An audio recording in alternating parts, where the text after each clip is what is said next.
saan man ito ang pangarap ko. Makuha mo pa kaya buhay at kanya kitapin.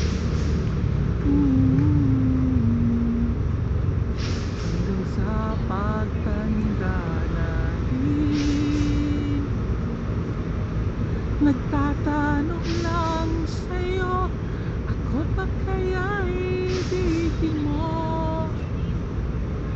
Kung maputi na ang buhok ko.